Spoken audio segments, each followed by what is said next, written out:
Hello and welcome to the game you're probably playing.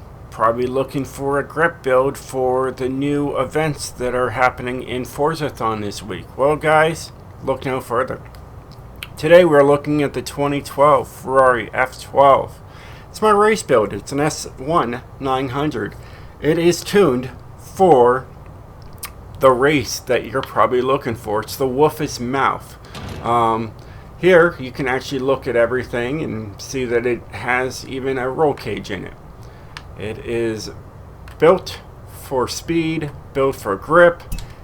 It's a lot of fun. It's probably the best car for the event. On the welcome back page on the festival playlist, when I say the Wolf's Mouth, it's right here in the Wolf's Mouth for a sweet Maserati. This Maserati is $2 million. Alright? And it's a sweet little sports car. However, this thing only costs $380,000. In the country of being Italian, there is a ton of cars to pick for this event. Look at all of them. Lots of Italian cars.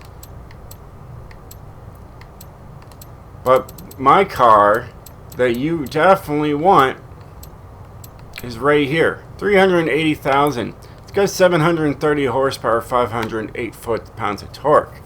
Now this is rear-wheel drive. Mine's all-wheel drive, and yet it's still an S1-900.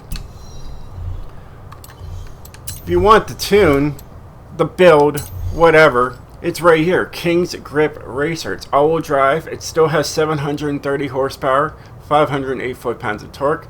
It weighs about 3,700 pounds. It is phenomenal. It grips for days. Love it. Here.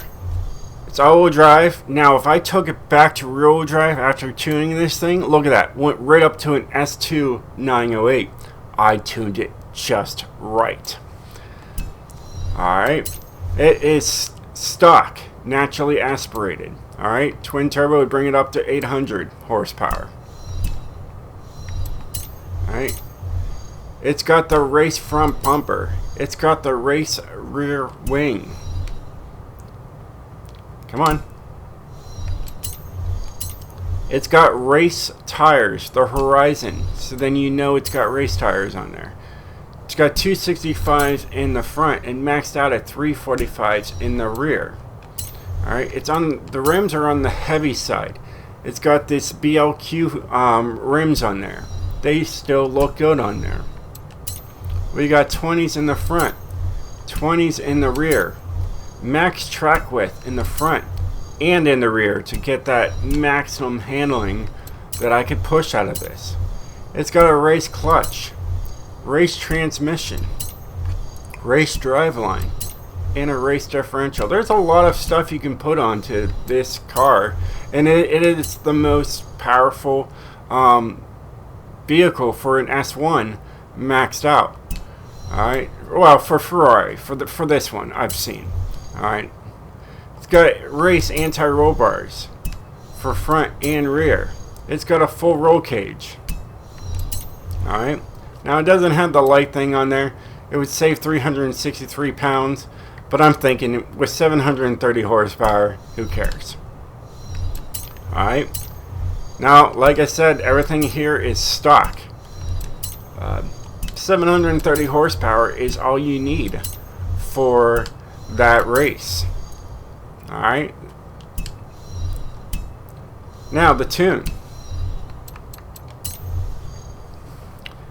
Here's the tune. 0 to 60 in 1.76 seconds. 0 to 100 in 4.9. Top speed 221 miles per hour. It's very fast. Look at that braking distance. Very quick stopping power. The gearing I didn't touch. Don't have to touch it. Just leave it stock. It's perfect just as it is. I didn't see needing to change the gearing. Here's my alignment. Now these numbers are going to slow you down just by a tad bit, couple miles per hour, but it's all about handling. Alright. Anti-roll bar is 1990, 1790. So a little stiffer in the front, softer in the rear. Springs, a little stiffer in the front, softer in the rear. Alright, and as low as you can go. Dampening, no rocket science, just keep it at 10s all the way down. Aero. You got max aero. You can mess with this if you want to get a little bit more speed out of there. It's up to you. Braking, 70% with 130% pressure. That is really good braking distance. It works. Differential, 13, 0, 33, 50%, and 82% going to the rear. This car handles. It grips. This is the car you need to get. I mean, here you get, you can open up everything, which is nice, It looks good. If I put the twin turbo in there, you wouldn't be able to look at the engine. And it sounds good too. I really like it. Other things we need to do, let's see, we'll go outside. We'll take it outside and show you guys other stuff. 380,000, what else do you get? On the car mastery, you got 2 wheel spins here, a wheel spin there, wheel spin there. You get 200,000 credits back with this thing, so it's definitely the better buy. And you get 7,500 skills, so you'll probably even get another wheel spin depending on what you're doing. And on the campaign races, you get a 200% influence bonus. This thing is a bargain. You can save a lot of money with this race car. And it handles pretty darn good. It's pretty quick. And I mean, you have to do a lot of the races inside of the city. And I think it's Edinburgh. So you have to do a lot of the racing in there, and this thing handles like a dream in there. So much fun. I'm going slow here, but it definitely gets better with speed. It's very fast, and it brakes very hard. Such a good car. And in the wet, the back end might kick a little bit, but that's okay. So it can drift too. Other than that, guys, definitely pick up this tune if you're looking for a great race car for you. King's Grip Racer. Well, I hope you guys enjoyed the car. I hope you guys enjoyed the video. If you did, definitely hit that like button. And I will catch you guys next time. Stay speedy, my friends. Peace out.